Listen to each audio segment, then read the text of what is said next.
Hey guys, I'm Hunter Knight. If you want a collectible like the one we're about to present, there is a link in the description to Big Bad Toy Store. They offer great customer service and international shipping. Thanks for tuning in. Today we're going to do a quick review of the Marvel Legends Ultron Wave from Hasbro. We begin with Wasp. Janet, you have made us see how crappy the 2007 figure now looks. Here's a look at her box and bio. She has a great head sculpt, with beautiful eyes despite how simple they are painted, and good, not stellar, applications on the front, hands, and feet.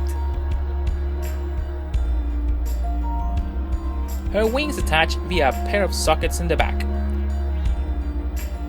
The great thing is that it lets you configure them in any way you want. 4 wings? No problem. 2 wings? She can do that too. She seems to be using the mold of Medusa, which gives her a great physique.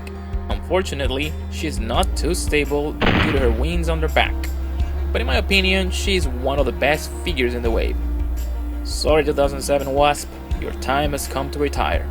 What the hell is wrong with those arms? Sheesh. Here are some pics with other Wasps through the times.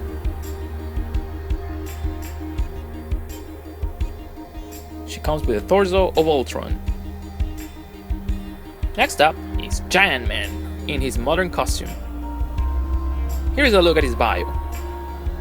He's really nothing special, just a blank buck. All the details are painted on the costume. He uses the Bucky Captain mold, which Hasbro said will be retiring soon.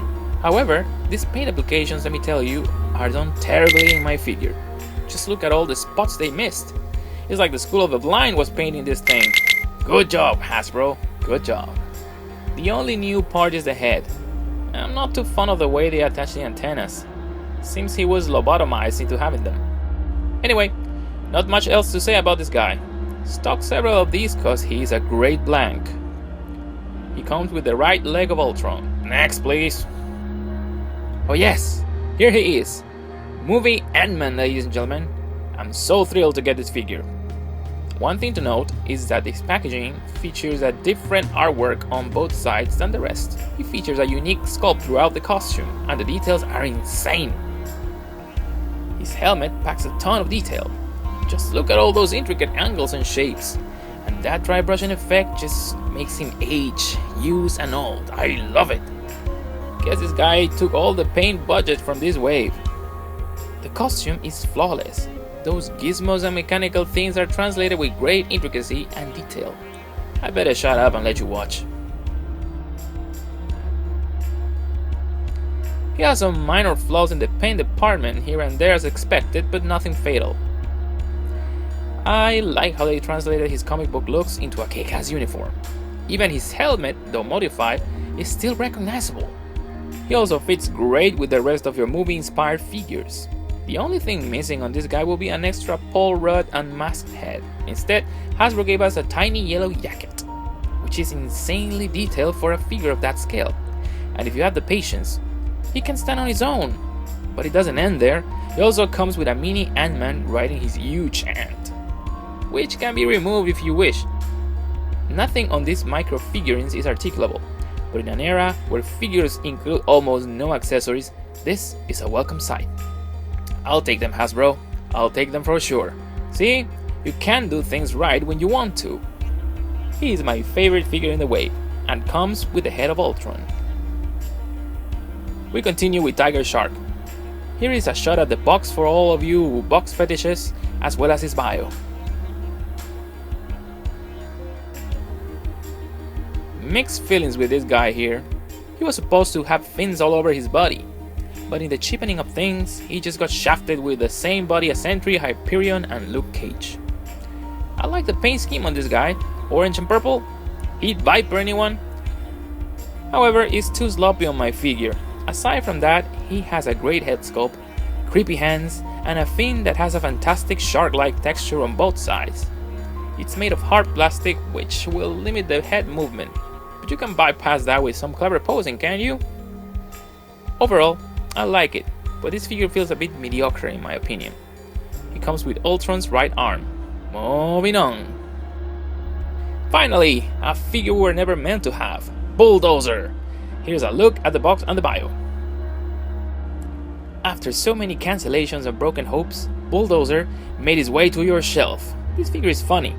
He has a ton of detail and paint applications on the iron parts of his costume, like the helmet, shoulder pads, with tons of scratches, bullet holes, and heck, even 3 scratches on top of it, that seem to have been made by Wolverine himself.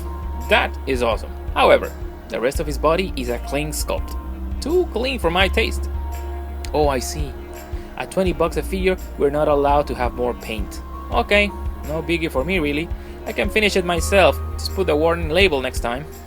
He seems to be wearing lipstick. Oh wait, I know. They just did it to define his lips. It just looks funny. But hey, I won't judge. He has almost no ankle pivoting. At any rate, I'm happy to finally complete my wrecking crew. He comes with Ultron's left arm. Next up is the Grim Reaper.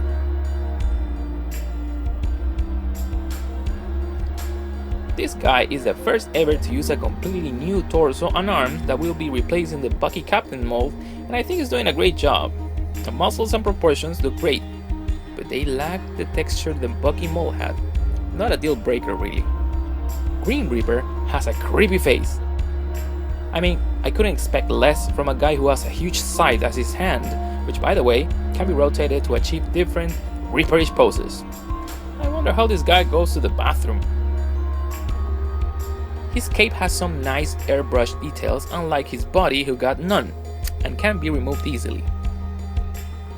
One thing to point though is that his left arm is kinda hard to articulate. If you want to lift it all the way up, you have to rotate it. Look mom, gummy plastic! Despite all, he's still a nice figure, and I cannot wait to have more to use in custom projects. He comes with Ultron's left leg. He has no strings, and no paint job either. Okay, let me tell you, I'm thoroughly disappointed with this figure. He has the most mediocre paint job I've ever seen in a figure since mediocrity was invented. Even a piñata toy has much more value. It's like the painters lost interest halfway through it. Only the front is painted. The back, let me tell you, is not. Just look at this crap. The sculpture is nice, but like all figures, 50% is sculpt and 50% is paint job. And that detail is good for nothing when it comes to you as molded gray plastic. His articulation is good and not too hindered by the sculpt except on the hips and the ankle pivot. His abs are unfinished inside. Good job, Hasbro! Another thing missing are his shoulders. They were massive in the movie, but here they're gone forever. His face is missing all the details in the movie as well, and is cleverly painted halfway, as to make us think this was an artistic choice, but come on, we know it's not.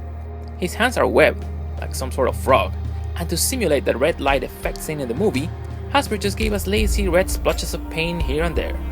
Here is your figure, fanboy, be happy, besides it's free. Oh, I get it. Since it's a free figure, we cannot complain, but you know what?